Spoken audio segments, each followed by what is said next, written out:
രാഹുലിനെ പ്രണയിച്ച കാട്ടുപൂവേ നീ ഞങ്ങളെല്ലാരെയും ഭ്രാന്തനാക്കി. രാഹുലിനെ പ്രണയിച്ച കാട്ടുപൂവേ നീ ഞങ്ങളെല്ലാരെയും ഭ്രാന്തനാക്കി.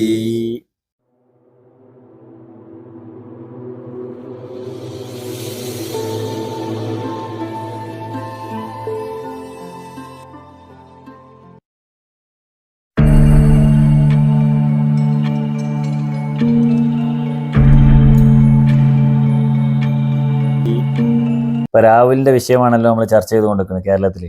വേറെ ഒരു വിഷയം ചർച്ച ചെയ്യാനില്ല. അതുകൊണ്ട് തന്നെ നമ്മളും രാഹുലിന്റെ വിഷയം ചർച്ച ചെയ്യുന്നു. അതെ, അത് രാഹുലിനെ അറസ്റ്റ് ചെയ്യുന്നത് വരെ തുടരും. അതെ, അത്രേ ഉള്ളൂ. തുടർന്നുകൊണ്ടേയിരിക്കും. എന്തെങ്കിലും ഒരു ഒന്നല്ലെങ്കിൽ അറസ്റ്റ് ചെയ്യണം, അതല്ലെങ്കിൽ അവനെ വെറുതെ വിടണം. അത് വരെ ഇതുണ്ടാവും. അപ്പൊ എനിക്കൊരു സംശയം, ഈ മീഡിയക്കാർക്ക് ഇനി വേറൊരു പണിയില്ല. ഈ രാഹുലിനെ പൊന്തിച്ച് നടക്കുന്നതല്ലാണ്ട് വേറെ നാട്ടിൽ എന്തെല്ലാം പ്രശ്നങ്ങളുണ്ട്. ഈ വാർത്താ ചാനലുകൾക്ക് വേറൊരു ജോലിയില്ലേ? ഇത് മാത്രമുള്ളൂ. എന്നുവെച്ചാൽ എല്ലാരും ഇതിലേക്കാണ് ഇപ്പൊ ശ്രദ്ധ കേന്ദ്രീകരിച്ചിരിക്കുന്നത്. ആര് ശ്രദ്ധ ഒരു നിരപരാധിനെ ഇട്ട് ചൂഷണം ചെയ്യല്ലേ? അല്ല, ആര് കേന്ദ്രീകരിപ്പിക്കുന്നതെന്നാ ചോദിക്കുന്നത്. ഈ വാർത്ത ഇപ്പോ ഒരു ഉദാഹരണം ഞാൻ പറയാണ്. ഇന്ന് കണ്ട ഒരു വാർത്തയാണ് ന്യൂസ് 24-നെതിരെ റിപ്പോർട്ടറിനെതിരെ ന്യൂസ് 24. ഇവർ തമ്മിൽ തന്നെ ഫൈറ്റ് ചെയ്തുകൊണ്ടിരിക്കുന്ന അവസ്ഥയുണ്ട്. അപ്പോ വാർത്ത സത്യസന്ധമായി പൊതുജനങ്ങളിലേക്ക് എത്തിക്കേണ്ട, സമൂഹത്തിലേക്ക് എത്തിക്കേണ്ട ആളുകൾ തന്നെ കള്ളത്തരാണെന്ന് പറഞ്ഞുകൊണ്ട് അങ്ങോട്ടും ഇങ്ങോട്ടും ഫൈറ്റ് ചെയ്യുമ്പോൾ നമ്മൾ ആരെ വിശ്വസിക്കും? പത്രക്കാർ, മീഡിയക്കാർ എങ്ങനെ നമ്മൾ വിശ്വസിക്കും? ഒരു വാർത്തയിൽ കാണുന്ന സംഭവങ്ങളാണ് നമ്മൾ വിശ്വസിക്കുന്നത്. ഒരു വാർത്തയിൽ കൂടെ ഒരു സംഭവം നമ്മൾ കണ്ടിട്ടല്ല, കേട്ടിട്ടല്ല. അല്ലാതെ നമ്മൾ ഇന്ന ഒരു കോട്ടയത്ത് അല്ലെങ്കിൽ മലപ്പുറത്ത് അല്ലെങ്കിൽ തിരുവനന്തപുരത്ത്, കോഴിക്കോട് എന്തെങ്കിലും ഒരു സംഭവം നടന്നു എന്ന് പറഞ്ഞിട്ട് നമുക്ക് എത്തിപ്പെടാൻ പറ്റുമോ? അവിടെ പോയി അന്വേഷിക്കാൻ പറ്റുമോ? നമ്മളെല്ലാവരും എന്താ ചെയ്യണേ? വാർത്ത കാണുന്നു, അത് വിശ്വസിക്കുന്നു. അങ്ങനത്തെ ഉള്ള ഒരു സംവിധാനങ്ങൾ, ഒരു വാർത്താ മാധ്യമങ്ങൾ ഇങ്ങനെ തമ്മിൽ ഫൈറ്റ്, തമ്മിൽ പോരടിക്കുക, കള്ളത്തരങ്ങൾ അവർ തമ്മിൽ തന്നെ ചുമക്കുക, എന്നിട്ട് അതിന്റെ അന്വേഷണം എന്ന് പറയാ, കള്ളത്തരങ്ങൾ പുറപ്പെടുപ്പിക്കുക. ഇപ്പോ ഈ കേസ് തുടങ്ങിയ മുതൽച്ച് രാഹുലിനെതിരെ പരാതിക്കാരുണ്ടോ? പരാതി ഇങ്ങനെ ഈ ന്യൂസിൽ വന്ന് പറയാതെ ഒന്നും പറയുന്നില്ലല്ലോ. പരാതിക്കാരുണ്ടോ ഇപ്പൊ പോലീസ് അന്വേഷിച്ച് നടക്കുക. പോലീസ് പറയുന്നു പരാതിക്കാരനെ കേസെടുക്കാൻ പോലീസ് തയ്യാറാണ്. എന്നാ പരാതിക്കാരും പോലീസിന് മുന്നിൽ വരുന്നില്ല. അതിന് പോലീസ് പിന്നെ അന്വേഷിച്ച് നടക്കാൻ തുടങ്ങി.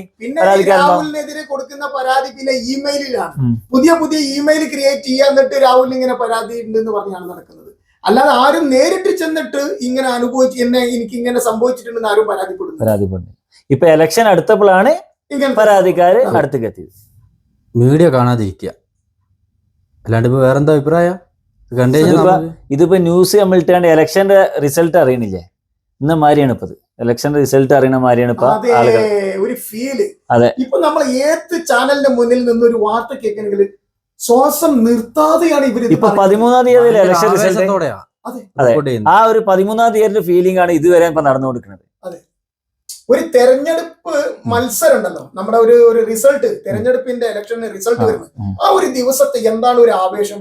സെയിം ക്രിക്കറ്റ് കളിയുടെ ഇത് പറയുന്നത് പോലെ, ഫുട്ബോളിന്റെ ഇത് പറയുന്നത് പോലെ തന്നെ അല്ലേ നമ്മുടെ ഇന്നത്തെ ഈ ഒരു ന്യൂസ് എന്ന് പറയുന്നത്.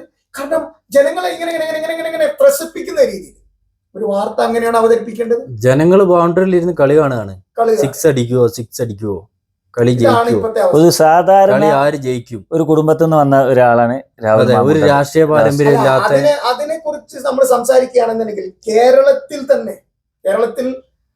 ഇക്കാലം അത്രയും ഈ കാലഘട്ടത്തിനിടക്ക് ഇങ്ങനെ ഇത്തരം പ്രായം കുറഞ്ഞ ഒരു യുവത്വത്തിൽ നിൽക്കുന്ന ഒരു ചെറുപ്പക്കാരൻ, ഇത്രയേറെ ഒരു രാഷ്ട്രീയ പാരമ്പര്യവും ഇല്ലാത്ത ഒരാളാണ് രാഹുൽ മാങ്കൂട്ടത്തിൽ. അയാൾ ഈ ലെവലിലേക്ക് എത്തുക എന്ന് പറയുന്നത് അതിൽ ഒരുപാട് അയാളെ കഴിവ് തന്നെ ഉണ്ട്. ഈ ഒരു സ്റ്റേജിലേക്ക് എത്താൻ ഒരു ഇതുമില്ല. നമ്മൾ മനസ്സിലാക്കണം, അയാളെ കുടുംബ പശ്ചാത്തലത്തിന് ഒരു രാഷ്ട്രീയ പശ്ചാത്തലവും ഇല്ല കുടുംബത്തിന്. എന്നിട്ടും അയാൾ ഇങ്ങനെ ഒരു എത്തണമെങ്കിൽ അയാളെ പ്രയത്നം നമ്മൾ മനസ്സിലാക്കണം. അയാളെ അടിച്ച് താഴ്ത്തിടുക, അയാളെ ശബ്ദിക്കലിനെ, അയാളെ സമരത്തിനെ ഇതിനൊന്നും അവർക്ക് മറുപടി കൊടുക്കാനില്ല. അപ്പൊ എങ്ങനെ അവരെ തയ്യാറെടുക്കുക എന്നുള്ളതാണ് അവരെ ഇപ്പത്തെ അതായത് യഥാർത്ഥ CPM ന്റെ ഉമ്മൻചാണ്ടിന്റെ അവസ്ഥ. അതെ, ഉമ്മൻചാണ്ടിക്ക് വന്ന അവസ്ഥയാണ് ഇപ്പൊ രാഹുൽ മാങ്കൂട്ടത്തിൽ. നമ്മൾ ഇത്ര ഭീകരമാണ് അല്ലേ? കാരണം ഉമ്മൻചാണ്ടി എന്ന് പറയുന്ന ഒരു വ്യക്തി എന്താ പറയാ, പല കാര്യങ്ങൾക്കും എനിക്കും അയാളെ നേരിട്ടിട്ട് അറിയുന്ന, അദ്ദേഹത്തെ നേരിട്ട് അറിയാം. പിന്നെ അദ്ദേഹം ചെയ്തു കൊടുക്കുന്ന കാര്യങ്ങൾ പാർട്ടി നോക്കിയിട്ടോ ജാതി നോക്കിയിട്ടോ ജനസമ്പർക്ക പരിപാടികളൊക്കെ നടത്തി അതിലൊക്കെ വളരെ അങ്ങേറ്റം ഒരു എന്താ പറയാ നല്ലൊരു മനസ്സിന്റെ ഉടമ. ഈ പ്രായത്തിൽ ഒരു പെണ്ണ് കേസിൽ കൊടുക്കി അദ്ദേഹത്തിന് ഒരുപാട് മാനസിക പ്രശ്നങ്ങളിൽ എതിർപ്പെട്ട് അദ്ദേഹം, എനിക്ക് തോന്നുന്നത് അദ്ദേഹം പെട്ടെന്ന് മരിക്കാനുണ്ടായ കാരണം കൂടി ഇതിന്റെയൊക്കെ പ്രശ്നങ്ങളാണ്. പ്രഷർ, ഒരു ചിന്ത ഒക്കെ മനുഷ്യനെ ഇതാവുമല്ലോ. അതേ അവസ്ഥയിലാണ് ഈ ഒരു യുവാവിനെ എത്തിക്കുന്നത് എന്നാണ് എന്റെ ഒരു കാഴ്ചപ്പാട്. ഉമ്മൻചാണ്ടിയെ കല്ലെറിഞ്ഞ ഒരു ഇത് ഓർക്കുന്നുണ്ടെങ്കിൽ, ഒരു കാറിന് കല്ലെറിഞ്ഞിട്ട് ഉമ്മൻചാണ്ടി നെറ്റി പൊട്ടി അതിലൊക്കെ, എന്നിട്ടും അദ്ദേഹം എങ്ങനെയാണ് ആ ആളുകളോട് സമീപിച്ചത്? വന്നു, അതെ അതെ പറഞ്ഞു, ചിരിച്ചുകൊണ്ടാണ് അയാൾ ഇത് മനസ്സിലാക്കേണ്ട അവസ്ഥ. പിന്നെ എനിക്ക് പ്രത്യേകിച്ച് ഈ കാര്യത്തിൽ പറയാനുള്ളത്, ഒരു പെണ്ണ് കേസ് എന്നൊക്കെ പറയുമ്പോൾ നമ്മള് ഒരു പെണ്ണിനെ കൊണ്ടുപോയി പെട്ടെന്ന് പീഡിപ്പിക്കുക എന്ന് പറഞ്ഞു കഴിഞ്ഞാൽ അവര് അന്ന് തന്നെ അല്ലെങ്കിൽ അതിന്റെ അടുത്ത കാലഘട്ടത്തിൽ തന്നെ പരാതിപ്പെടണം. ഇത് ഇങ്ങനെല്ലാം നടന്ന് ഒരാണിന്റെ അടുത്ത് ഊറ്റിക്കുടിക്കാളെല്ലാം ഊറ്റിക്കുടിച്ച് അല്ലെങ്കിൽ അവന്റെ അടുത്ത് കിട്ടാനുള്ള സുഖങ്ങളെല്ലാം കിട്ടി, പിന്നെ ഇങ്ങനത്തെ ഒരു സാഹചര്യങ്ങളിൽ ഇങ്ങനെ പറയുമ്പോ എന്ന് പറഞ്ഞാൽ ഈ കോടതി, നമ്മുടെ സർക്കാർ എന്ന് പറഞ്ഞാൽ ഇങ്ങനത്തെ ഉള്ള ഇതൊന്നും ഒരു വിഷയമല്ല. ഇവർക്കൊന്നും ഇതിനെ കുറിച്ച് അറിയില്ലേ? ഇങ്ങനെ ഒരു ആൾക്കാണ് കേസ് കൊടുക്കുമ്പോഴേക്ക് അങ്ങോട്ട് പോയി ജയിലിൽ കൊണ്ടിടാൻ വേണ്ടി ഒരു ഉത്തരവ് ഇറക്കുക എന്ന് പറഞ്ഞു കഴിഞ്ഞാൽ, ഒരു പരാതി കൊടുക്കുമ്പോൾ അത് മിനിമം അന്വേഷണം നടത്തി തെളിഞ്ഞതിന് ശേഷമല്ലേ പിന്നെ ജയിലിൽ കൊണ്ടിടല്. ഒരു പരാതിയാണ് കൊടുത്തു എന്ന് പറയുമ്പോഴേക്ക് കേസായി പോലീസ് FIR ഇട്ട് ആള് ജയിലിൽ അടക്കലാ ചെയ്യുക. അങ്ങനെയാണോ? എനിക്കറിയില്ല, അതുകൊണ്ട് ചോദിക്കുന്നത്. ഇത് മോഷണം നടത്തിയതോ കൊലപാതക കേസോ അല്ലെങ്കിൽ ഇപ്പം നിർബന്ധിതമായി പിടിച്ചുകൊണ്ടേ അല്ല. ഇപ്പം ഞാൻ നിങ്ങളുടെ കയ്യിൽ ഇത് പേന ഇരിക്കുന്നു, ഞാൻ നിങ്ങളോട് ചോദിക്കുന്ന പേന തരുമോന്ന്, നിങ്ങൾ തരാൻ തയ്യാറാണെങ്കിൽ ഞാൻ മേടിക്കും. അതെ, പിടിച്ചു വാങ്ങിയതാകുമ്പോഴാണല്ലോ അത് ഞാൻ തെറ്റുകാരനാവുന്നത്. ഇത് പിടിച്ചു വാങ്ങിയൊരു സംഭവം അവിടെ നടന്നിട്ടില്ല. പിടിച്ചു വാങ്ങിയതാണെങ്കിൽ ഒരു കാരണവശാൽ ഈ റൂമിലെത്താനും ഇത്രയും നീണ്ട ഒരു ഇത് നടക്കാനും കാര്യങ്ങൾക്കൊന്നും താമസം വരത്തില്ല. ശരിയല്ലേ? പരാതികളൊക്കെ മുൻപേ വരേണ്ടതായിരുന്നു.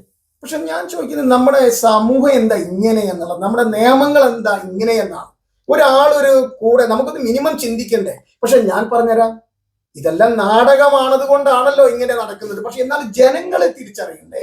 അവിടെയും ഒരു പ്രശ്നമുണ്ട്. ജനങ്ങളും ഇപ്പോ ഓരോന്നിന്റെ കൂടെയാണല്ലോ, സത്യത്തിന്റെ കൂടെ അല്ലല്ലോ ജനങ്ങൾ കൂടുതൽ നിൽക്കുന്നത്. ജനങ്ങൾ എന്താണ് അപ്പൊ കേൾക്കുന്നത്, അപ്പൊ കാണുന്നവൻ അപ്പാന്ന് വിളിക്കുന്നു എന്നുള്ള ഒരു പഴഞ്ചൊല്ല് പോലെയാണല്ലോ ഇപ്പൊ നടക്കുന്നത്. അല്ലെങ്കിൽ ഇത് മാത്രം ചിന്തിച്ചാൽ മതി. ഒരു പുരുഷൻ എങ്ങനെ ഒരു സ്ത്രീനെ കൊണ്ടുപോയി ബലാത്കാരം ചെയ്യുന്ന റൂമിൽ കൊണ്ടിട്ടിട്ട് നമ്മളൊരാളെ ബാംഗ്ലൂർ കൊണ്ടുപോയി ഈ ഒരു സംഭവത്തിൽ ഇൻസിഡന്റിൽ പറയുന്നുണ്ട്, ബാംഗ്ലൂരിൽ കൊണ്ടുപോയിരുന്നല്ല. ഈ ബാംഗ്ലൂരിൽ ഒരാളെ ഇഷ്ടമില്ലാണ്ട് കാറിൽ വലിച്ചിട്ട് ഡിക്കിൽ കൊണ്ടുപോയതല്ലോ, കൂടെ പോകുന്നതല്ലേ. എനിക്ക് ഇപ്പോഴും പറയാനുള്ള എന്താ വെച്ചാൽ, പാലക്കാടുകാർക്ക് തെറ്റ് പറ്റിയെന്ന് എനിക്ക് പറയാൻ കഴിയില്ല. അവനെ വൻ ഭൂരിപക്ഷത്തിലാണ് പാലക്കാട് നിന്ന് അവർ വിജയിപ്പിച്ചു വിട്ടിട്ടുള്ളത്. അതിനുള്ള പ്രവർത്തനം അവൻ അവിടെ നടത്തിയിട്ടുണ്ട്. അദ്ദേഹത്തിന്റെ പ്രസംഗങ്ങള്, ഓരോ സ്റ്റേജിൽ വരുമ്പോഴുള്ള വാക്കുകള്, മീഡിയ ചർച്ചകളിൽ, പത്രങ്ങളിൽ, മീഡിയയിൽ ഇരുന്നിട്ട് സംസാരിക്കുന്ന TV ചാനൽ ചർച്ചകളിൽ അയാളുടെ വാക്കുകള് അല്ലേ, നമ്മൾ പലരും കേട്ടതല്ലേ. ചില നേതാക്കന്മാർക്ക് മനസ്സിലായി ഇയാൾ ഇങ്ങനെ പോയാൽ. ഇപ്പൊ എനിക്ക് വേറൊരു സംശയം കൂടിയുണ്ട്, കോൺഗ്രസ്സുകാരും ഇതിൽ അവനെ താഴ്ത്താൻ ശ്രമിക്കുന്നുണ്ടോ എന്ന് എനിക്കൊരു ഉറപ്പായിട്ടും അത് കോൺഗ്രസ്സുകാർ മനസ്സിലാക്കണം. ഇത് നാട്ടിലെ അമ്മമാരുടെ ഉമ്മമാരുടെ ഒക്കെ പിന്തുണ ഇപ്പോഴും രാഹുൽ മാങ്കൂട്ടത്തിനുണ്ട്. കമന്റുകളും അവര് ഓരോ വീഡിയോ ചെയ്യുന്നതൊക്കെ കാണില്ല. സത്യം, വളരെ അങ്ങേയറ്റം പിന്നെ എന്താ പറയാ, പിന്നെ നമ്മുടെ നാട്ടിലെ പിന്നെ ഇതിനെതിരെ സംസാരിക്കുന്ന, വേണ്ടാത്ത കാര്യങ്ങൾക്കെതിരെ സംസാരിക്കുന്ന ഒരു മനുഷ്യനാണ്. അയാളുടെ വോയിസ് ഉയർന്നു വരേണ്ടതാണ്.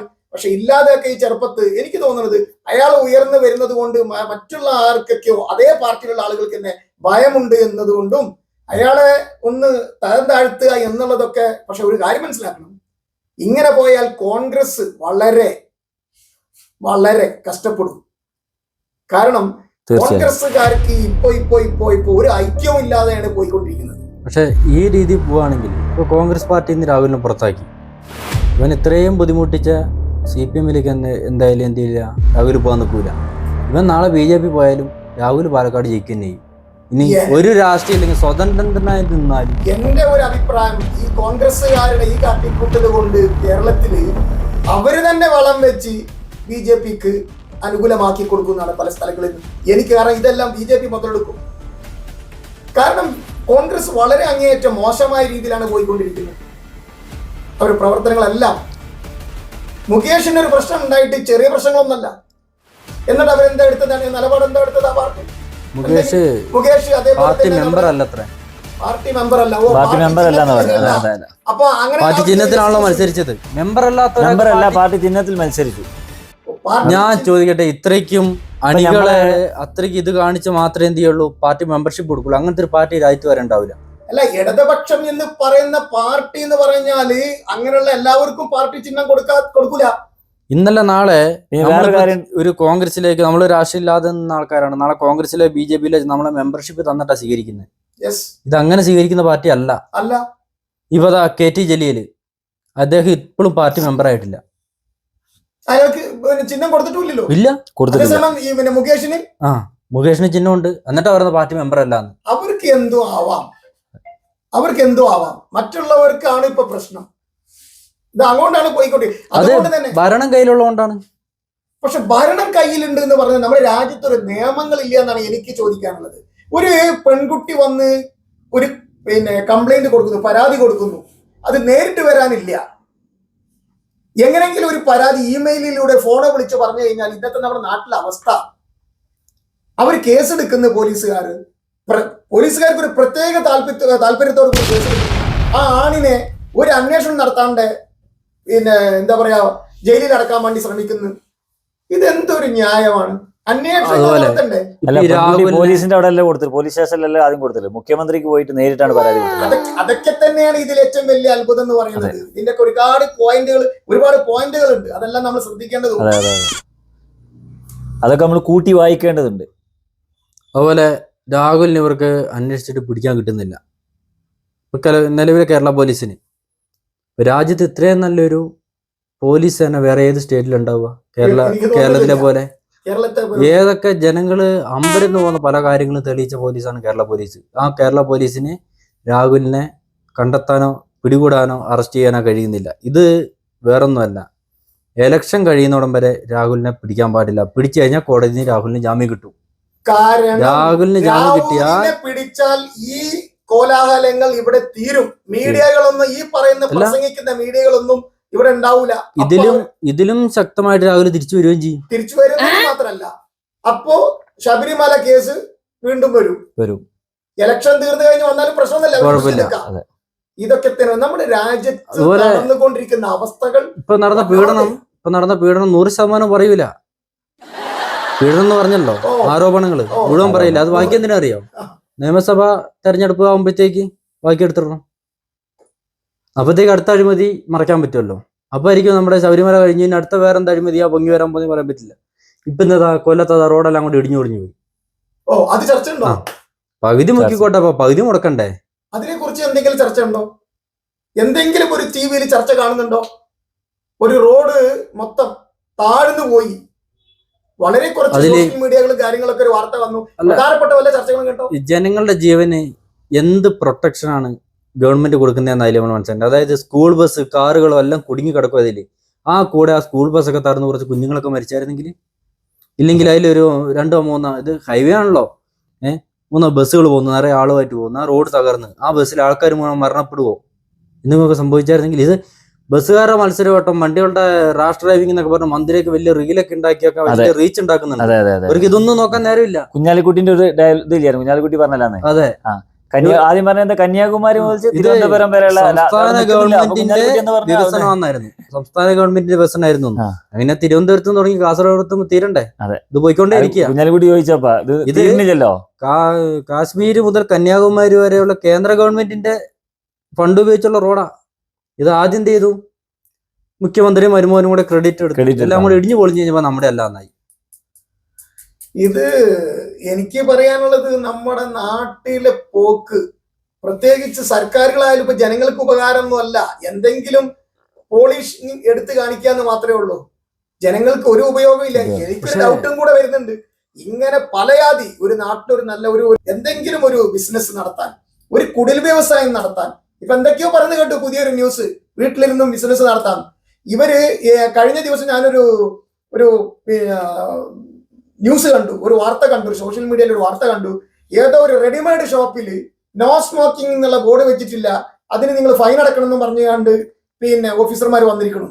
ഒരു റെഡിമെയ്ഡ് ഷോപ്പിൽ ആരെങ്കിലും ഇരുന്ന് സിഗരറ്റ് വലിക്കുമോ? ചായ ഷോപ്പൊന്നുമില്ലല്ലോ, മിനിമം ബുദ്ധി വേണ്ടേ? അത്രത്തോളം ടോർച്ചറാണ് നമ്മുടെ നാട്ടിൽ നടന്നുകൊണ്ടിരിക്കുന്നത്. ഇലക്ഷൻ ആയിക്കഴിഞ്ഞാൽ വോട്ടിന് വരുമ്പോൾ അവർ നമ്മളെ കാലിന്റെ മുന്നിൽ കിടന്ന് നമസ്കരിക്കും. അതുപോലെ ഈ കേരളം വിട്ടുള്ള സ്റ്റേറ്റുകൾ ഭീഷണിപ്പെടുത്തി വോട്ട് ചെയ്യിക്കുന്നു, പിന്നെ പണം കൊടുത്ത് സ്വാധീനിക്കുന്നു എന്നൊക്കെ പറയും. ഇത് അതിലും വലിയ അക്രമമല്ലേ ഈ ചെയ്യുന്നത്? അതെ അല്ലേ? അതിനൊരു അന്തസ്സുണ്ട്. പണം കൊടുക്കുകയാണ്, അതിലൂടെ ആരെങ്കിലും എന്തെങ്കിലും രക്ഷപ്പെടും. ഈ പോക്ക് പോവാണെങ്കിൽ എന്റെ ഒരു സംശയമാണ്, നമ്മൾ വലിച്ചുവിടുന്ന ശ്വാസമില്ലേ, ബ്രീത്ത്, ഓക്സിജൻ, ഇതിന് പോലും ചിലപ്പോൾ നമ്മളെ കേരളത്തില് പൈസ നിങ്ങൾ അടക്കേണ്ടി വരും എന്ന് പറഞ്ഞിട്ട് ഒരു നിയമം കൊണ്ടുവരും. പക്ഷേ അതെന്തുകൊണ്ടാണ് ചെയ്യാത്തതെന്നറിയോ? അതിനെ കുറിച്ച് ഗവേഷണം നടത്തിയിട്ടുണ്ടാവും. ഇത് ഏത് തലത്തിൽ പിരിക്കാൻ പറ്റുമെന്ന് പഠിച്ചിട്ട് മനസ്സിലായോ?